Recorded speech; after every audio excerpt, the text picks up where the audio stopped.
The Bluetooth device is connected successfully. Successfully. Ginagaya. Ready to fail. Ah! Courting heart ba?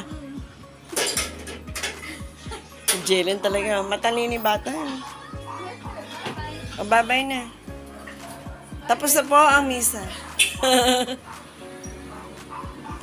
So, yun. Umpisahan ko na kasi. Ito kasi, hindi ko na-expect na i-ready na pala ni Dewey. Kaya, ayan. Ganda, mainam. At ito na. Kompleto na to. Kahit ito lang mismo yung i-ayos natin sa Pasko. Kumbaga, ayan na yung meaning eh. Yan na yun eh. Kahit di ka na mag-decorate pa ng iba. So, si Dewey kasi, kwento ko lang, maaasahan mo sa mga ganyan yun. Meron siyang mga gawa na hindi mo iisipin na ganun pala siya. Hindi siya mahilig magluto.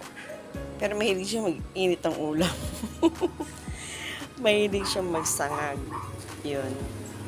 Pero, yun nga, hindi siya masyado mana sa pagluluto. Hindi siya masyado maalam doon sa pagluluto. Pero maaasahan mo siya sa mga ganyan naman. Kumbaga, ano siya eh, wibutingting everything. Nakabubutingting niya lahat. Nagagawa niya na paraan pagka may mga sira, nagagawa niya. Sa, kumbaga, may nasirang sa tubig, yung gripo, hindi mo na kailangang umuha ng tubero para magawa ng paraan yung sira niya sa bahay. Kumbaga, siya na yung gagawa. Pati yung mga wiring ng kuryente. Ito yung sa amin, siya lang din nung nagkabit ito. Mga wiring, sila ni Lito, maalam sila sa ganun. So, yun. Naiano ko lang. Kasi natuwa ako dahil hindi ko na-expect na maiaayos na pala ito. Bigay ito sa akin ni Janjan. Ito, last year siguro. Nagtinda siya nito dati ng marami. Dami rin yung order sa kanya nito, ng Belen. Dito nilagay ni Dewey yung cactus. Hindi ko lang alam kung magtitinda pa si Janjan ngayon ng ganito. Si Ma'am Emmy nga dati order siya kaya lang hindi na umabot. Hindi na siya nakaluwas pa ulit. So, yun.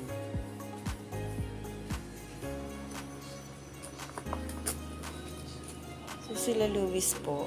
Kaya ako po sila na-videohan kasi na-start ko na siya kaagad. Eh, hindi ako makapag-vlog. Ito kasi yung talagang ipa-vlog ko. So, magsisimba po sila.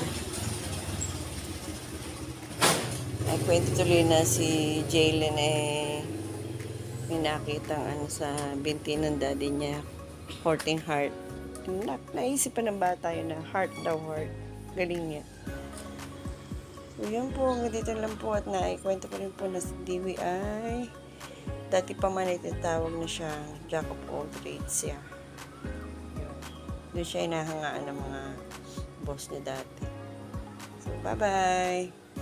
Oh yes.